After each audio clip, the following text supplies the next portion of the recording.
Okay, so quick review. What we talked about yesterday with Le Chatelier was concentration and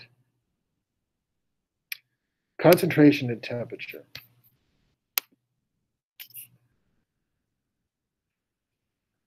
Can you guys at home see that? Yeah, we can see it. Okay, perfect. Okay, so quick review, and we're going to do some example problems. But what Le Chatelier was again was it's a principle that says if a system is at equilibrium and a change comes along, and the change is usually concentration, temperature, and today we're going to talk about pressure, volume. The system will react to the change, will respond to the change. And what we have to do is predict how is the system going to shift. It's like Q, but it just doesn't have numbers. So we're going to predict, okay, this happens. It's either going to make the reaction go right, or it'll go left, or it'll be no change. And what we talked about yesterday, so this is with concentration and temperature, was this saying of mine, which really works. But if we increase or add, we go away. And we'll look at this again today. We'll do some examples. So the vowels, increase, add, go away. And if we remove or decrease, we go towards. So, Kyle, I really had told that joke? You'd heard me tell that? You've heard it? You've heard it? You hadn't heard it, Ethan? Maybe I did. Carson told me in your class last year. Okay. Okay, so that, and we're going to come back to concentration and temperature today. Okay, now pressure and volume. It's going to be a different rule, and this, let me just talk about this for a second, and those that are taking notes, you guys can take notes. I'll give you a minute to take notes, and then I want to talk about it. We'll do some examples. But changing volume and pressure, and this goes back to the gas law. Specifically, this goes back to Boyle's law about pressure and volume, and also this thing called Avogadro's law, which was volume in moles. This is only about gases. Notice what it says here. I'm pointing those of you at home, the second sentence, only gases are affected by pressure changes. So pressure and volume we're going to kind of lump together. So we're going to have changes in concentration, temperature, and then really pressure and volume. It affects equilibrium position, but not the equilibrium constant. Okay, one thing I want to say today a couple times, just to get it in your brain, is the only thing that changes the value of K, large K, equilibrium constant, is temperature. Okay, I'll say it again. The only thing that changes the value for K, capital K, is temperature. Okay, so I'm going to leave that up for a second for those that are taking notes, and then I'll come back and I'm going to talk about it. And again, just like I tried to do yesterday, I'm going to show you the way it works for me, the simplified version of this.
And again, to me, just like I was talking about yesterday with concentration and temperature, it's truly, to me, like the system is thinking. Okay, so this is the way I do this. Okay, so I go back, and again, this is only about gases. And let me say this again.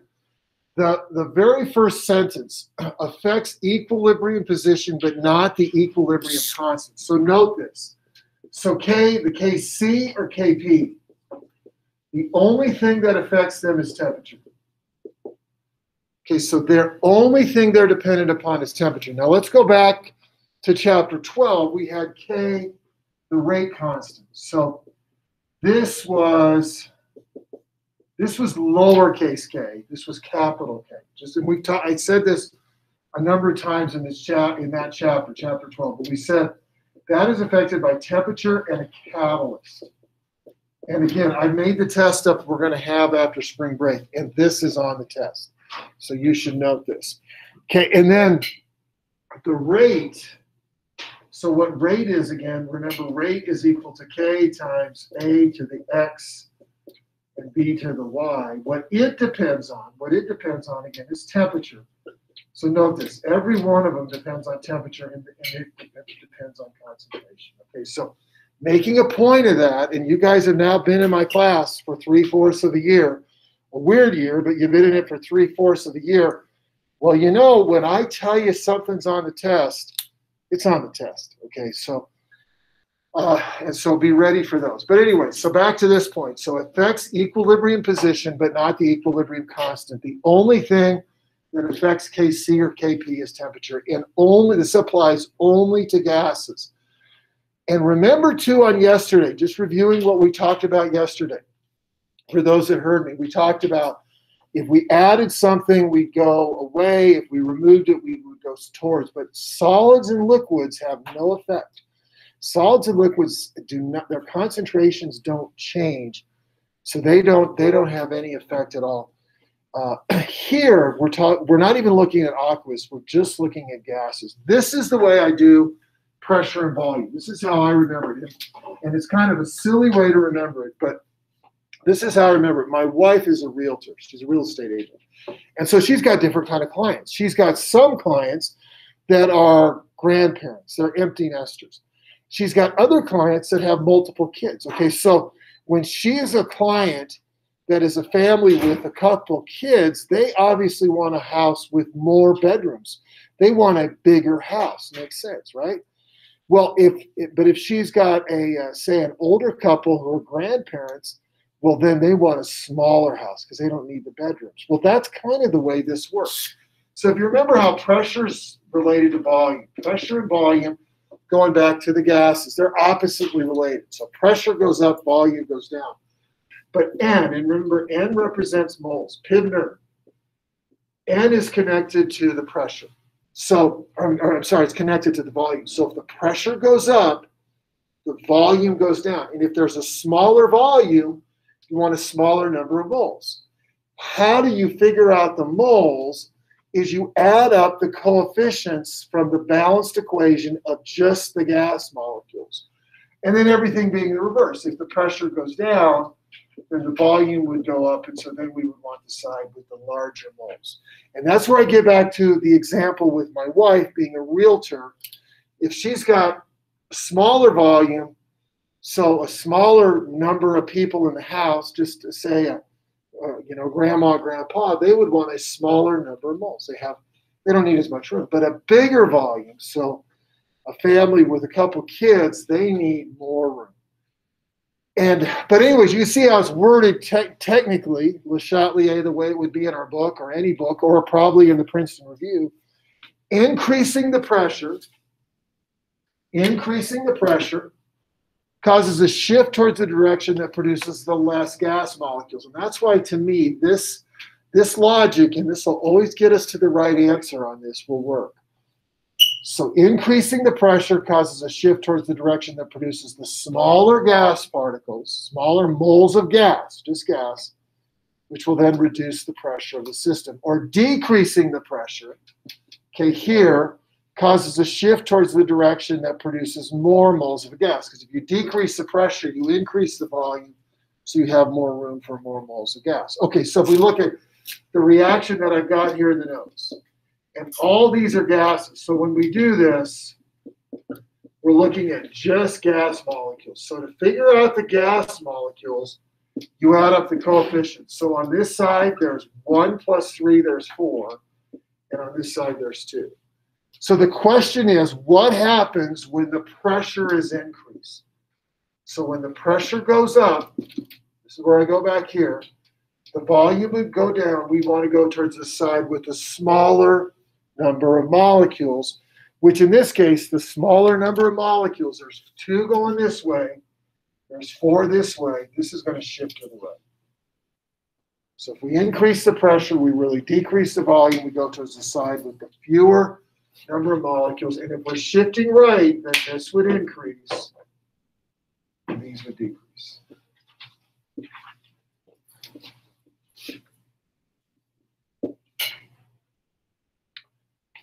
And that's what this, the illustration there, the diagram is showing. Okay, so here's another thing. Okay, adding an inert gas.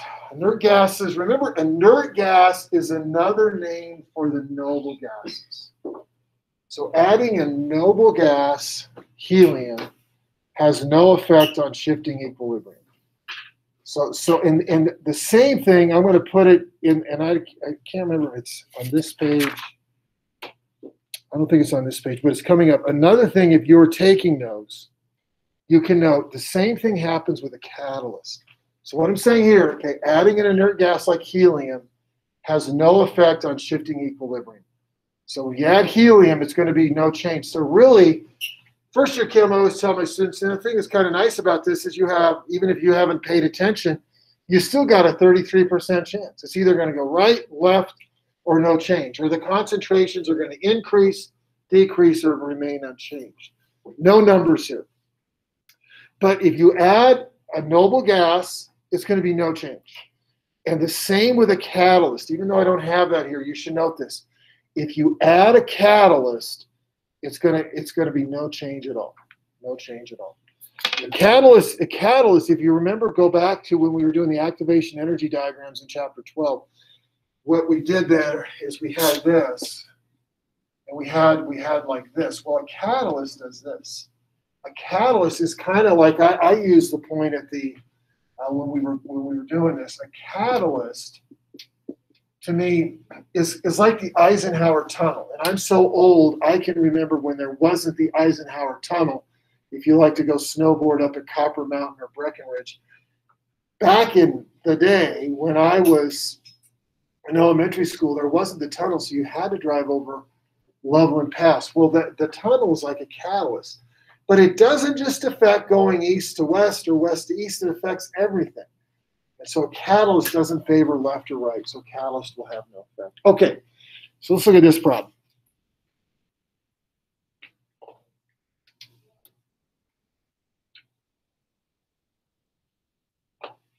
Okay, so if I write this out, and again, when we're talking about pressure volume, we only want to look at gases.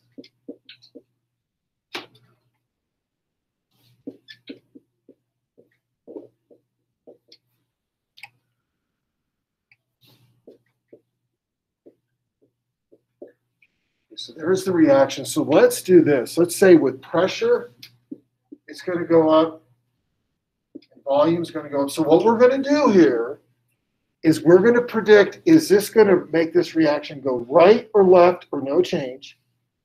And then we're going to predict what's going to happen to the amounts, to the concentrations. And there's a little bit difference in that. I want to talk about that. What's going to happen to the amounts or the concentrations of all parts? And then add the okay, so let me just wait a second here and we'll do it. We'll go back and we'll try and apply here the Chauvet-Reyes principle.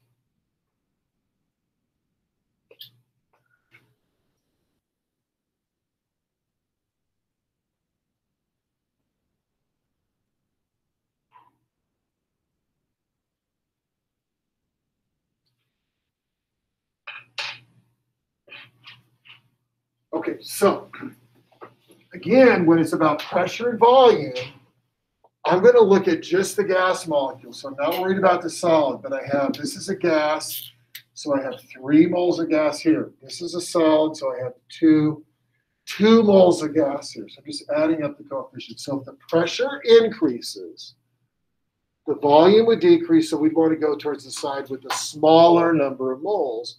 Well, the side with the smaller number of moles that we're talking about, just gas molecules, would be the right. So this would cause this reaction to shift to the right. Now technically, so for the gases then, because the O2, it's shifting away from the O2, this would decrease, and this would increase. Now technically, the solid, their concentrations for solids and liquids aren't going to change because their concentrations are constant. They're not going to change at all. But their amounts, just to be consistent, their amounts are going to go down. So I'm going to say this is going to decrease. Its amount is going to decrease, and this would increase. Are we okay, those that are following me? Okay, so if the volume goes up, we would want to go towards the side with the larger number of moles of just the gas molecules. So again, we're looking at just gas. So going right is making 2, going left is making 3. So this would shift this way. So it would be the opposite. So that means that this would increase. If the arrow's pointing at something, that means this reaction is going reverse. It's going left. It's going backwards. So what's on the reaction side would increase. And again, the solid's amount would increase, but its concentration would stay constant. And then this would decrease, and this would decrease.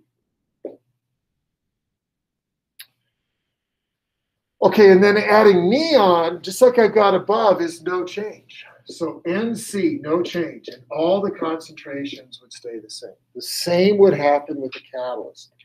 So if you add something that is not in the reaction, it's not going to change it at all.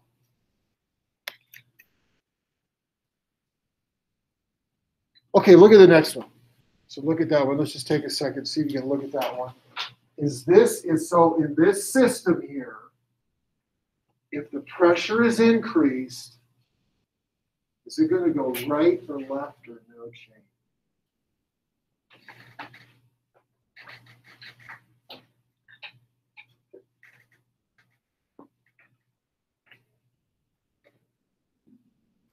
Remember, you count up the gas molecules. Anybody in class? What do we got? Tyler? It'd be no change. It'd be no change. Tyler's exactly right. Very good. I told you Tyler's right 99% of the time, so he's right again. Very good. Because going right, if you guys add this up, going right, there's 1 H2O gas and there's 1 CO2. So there's 2 moles of gas on the right. And on the left, there's 1 H2 and 1 CO2. So there's 2 and 2.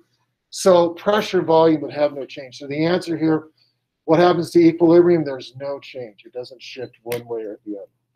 Okay, so here's another example. Kind of going back to the one I talked about yesterday with temperature and the brown cloud.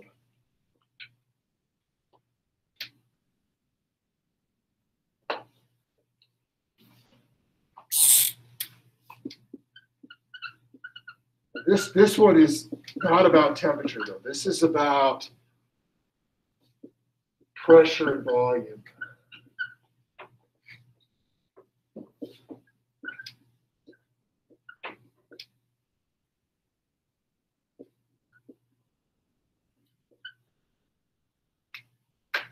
So if you watch this, and again, I'm just going to give a second for those that are taking notes, but it's just seeing what happens here.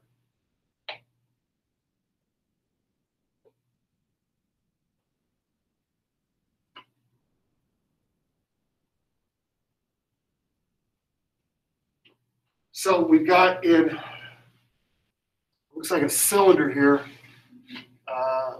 brown NO2 and colorless N2O4 in equilibrium. And how you can tell it's in equilibrium is there's no changes. It's stable.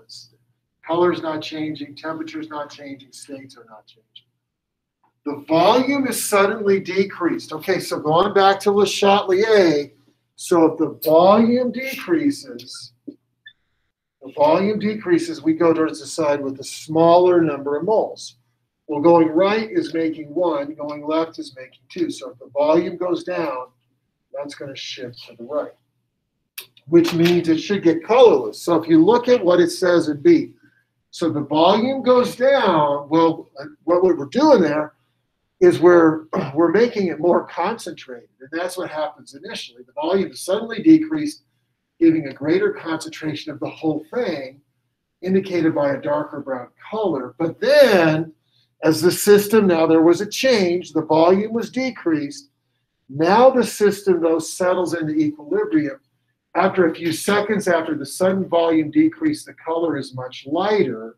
So it's indicating it's going this way. So again, after the system settled, just a few seconds later, then the system settles down and it shifts to the right, which is the colorless color. So, okay, almost done. So this is good news. So changes in temperature, we've already talked about that. Okay, and then what I was talking about too. So catalyst can cause equilibrium to be reached sooner, but a catalyst does not cause any shift in equilibrium at all. So a catalyst, adding an inert gas, if you add something that's not part of the reaction, it's not going to favor right or left.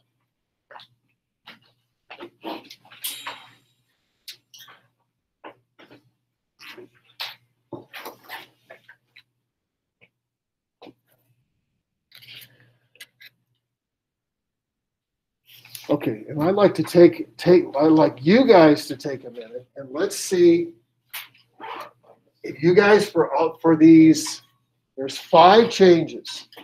Okay, predict, is this going to cause this to go right, left, or no change? So let me write this out.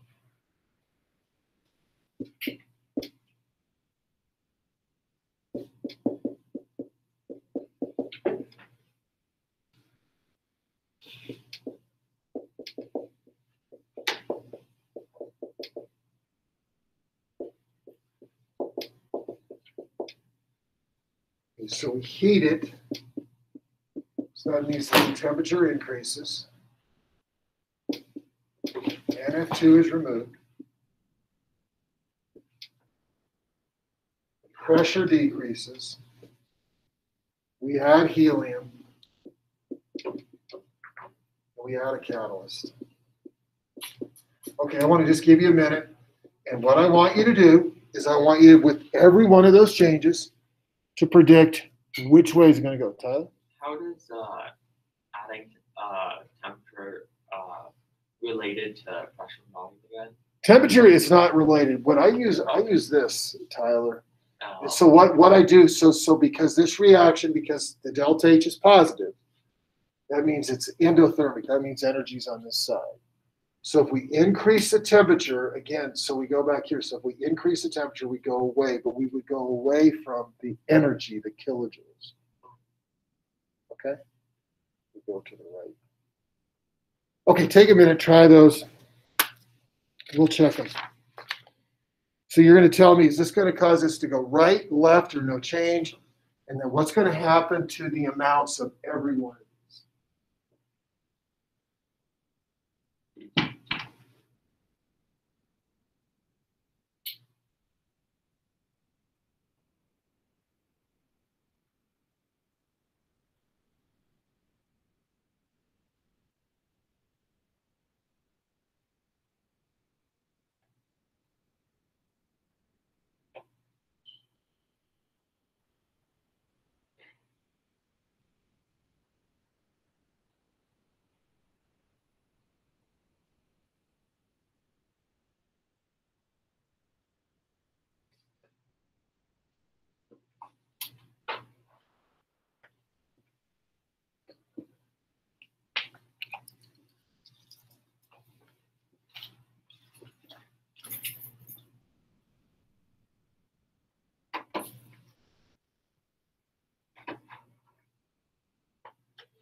Definitely being able to do Le Chatelier problems on our test, on the AP test, on our quiz, on the lab. The lab is going to be all about Le Chatelier's principle. Okay, so let's go over these. So temperature goes up. Tyler asked a really good question. Let's review yesterday. So with temperature and concentration, I always use this, but it always works.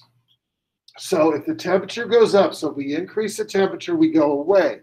Well, what does that mean? Away from what? Well, for temperature, because the delta H is positive, that means that the 38.5 goes over here. So when we're talking about temperature, what we go away from or towards is the temperature or the energy term. So if the temperature goes up, this reaction is going to go away. Increase or add, go away. We're going to go away from energy. This is going to shift to the right. And if we go to the right, then this is going to increase because it's being made. And this is going to be decreased because it's going down. Okay, NF2 is removed. So increase, add, away, remove, or decrease towards. So I'm going to locate NF2. NF2 is over here on the right. So if we're removing that, we want to go towards it. And again, it's truly like the system is thinking. If you're removing that, the system wants to replace it. So NF2 is removed, remove or decrease towards. So it's over here on the right. So again, we would go to the right. So this would increase, this would decrease. Okay, this is what we talked about today. So if the pressure goes down, if the volume goes up, we go towards the side with the larger number of moles. So going to the right makes 2. Going to the left makes 1. The 38.5 is not a gas. The only thing when it's pressure and volume we look at is a gas. So if the pressure goes down, the volume goes up, we go towards the side with the larger number of moles. So again, we would get a shift to the right. So then we get an increase, and we get a decrease.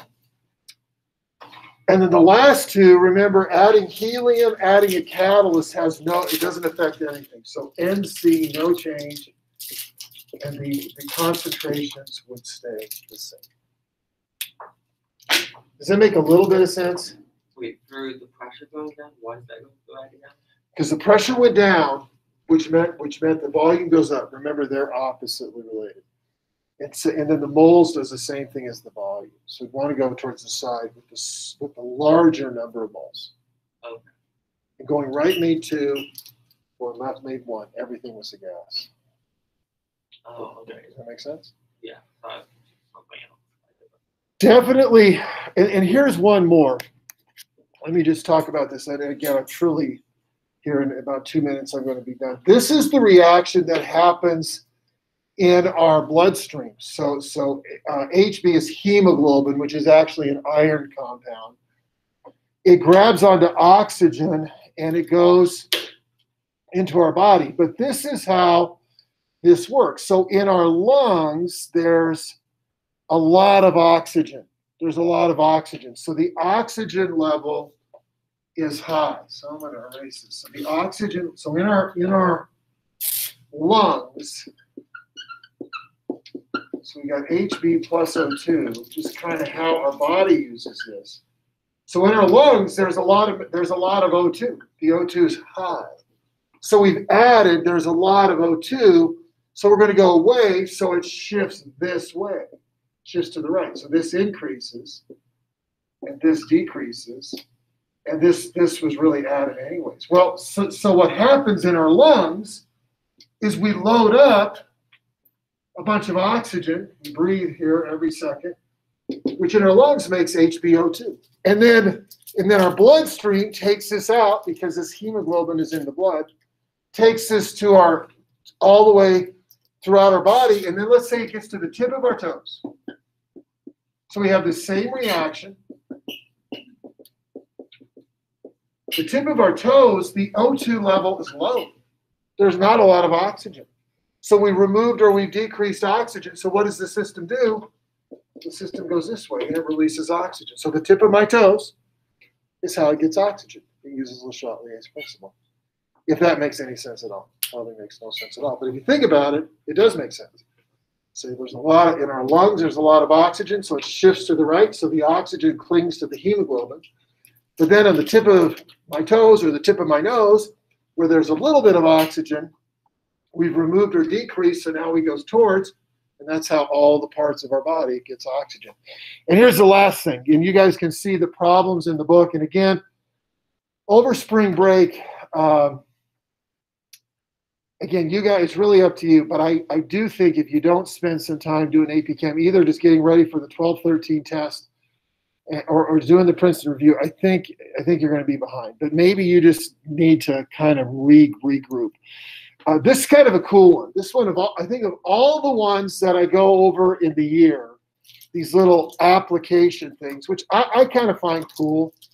I guess I'm simple-minded, so but just how chemistry applies. But to me, and of course, none of you guys have ever been a part of this, but you know, if you're blessed someday to have children, when the birth of your son or daughter, there's no event like it. There's nothing like it. And to me, there is absolutely no way that you can go through that without going, man, there's something else going on here. It's just an unbelievable event. But fetal hemoglobin. So I'm just talking about our hemoglobin. And another thing about hemoglobin too, when you go hiking, especially if you hike a 14er in the warm months, there's less oxygen. There's less oxygen in the blood, so that it shifts back, and this is a chance where you can get altitude sickness. And if that is happening, where you can feel yourself getting lightheaded and starting to get sick as you're climbing up the mountain, you stop, time out, we're not doing it today. Okay, you go back. It is not a good idea. I'm a big person in perseverance and resilience, but not when you're climbing a mountain. When you're climbing a mountain, you know, if you're not feeling good, stop. Okay. Question is fetal hemoglobin. So in the fetus in the mother's womb in equilibrium. I think this is kind of fascinating. How does the baby get oxygen in the womb? It's not breathing, right? Fetus needs oxygen. It's a living thing. At least I think it is. After we are born, we inhale oxygen. You know what's the first thing they do when they get the baby out? They smack it in the bottom. What do they want it to do? They want it to, it's breathing, right? That's what they want it to do. We inhale oxygen. That's what they want it to do. We do that. And the red blood cells, a protein called hemoglobin, I just talked about that, reacts with oxygen. And the hemoglobin, as I was just talking about, carries oxygen to the body by the reaction we just talked about. In the lungs, it goes to the right. I was just talking about this high concentration of O2. In the muscles, it goes left. I was just talking about this. But how about in the baby? Okay, the baby can't breathe. The baby can't breathe. Little baby, he or she can't breathe. The fetus has its own circulatory system. The mother's blood never flows into the fetus's body. So how does the fetus get oxygen? How do these little babies get oxygen? Answer lies in the fetal hemoglobin, which is slightly different than adult hemoglobin. And so I've written it out here as HbF. That's the fetal hemoglobin plus O2, and you can see the reaction. The value for K, and we spent some time talking about K, is larger, which means that reaction goes more to the right. This means there's less oxygen, because if it's going right, there's less oxygen in the fetal blood, but more in the adult blood. So there's not as much oxygen in the baby's blood because of higher value for K. In the placenta, the fetal blood flows in close proximity to the mom's blood. And the oxygen, and because of the different concentration, diffusion happens. And the oxygen from the mom is actually transferred to the baby. And it's all about concentrations and K values and shifting right and left in Le Chatelier's principle. So, okay, we are done. So that's good news. We're done with chapter 13.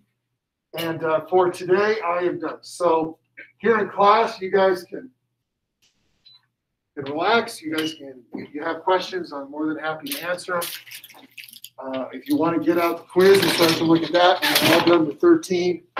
Again, we don't have a huge amount of time. Thank you, Paul. And those at home,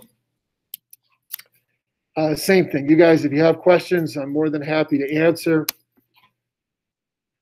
But I am done with you guys, and hopefully you guys will have a good spring break. Mr. Wood, will there be a video tomorrow to watch? There will not be. No. Tomorrow, if you guys could just log in real quick, and then and I'll just take attendance, and that'll be it. There won't be any video to watch. So we're in a good place where we're gonna bring it up. So good question, Juliana. There will not be any video. So the next time I'll actually see you guys and talk to you guys will be on Monday. I think it's March 22nd. So anything else? Okay, guys. Then I will see you guys on the computer. I will see you guys on Monday, March 22nd.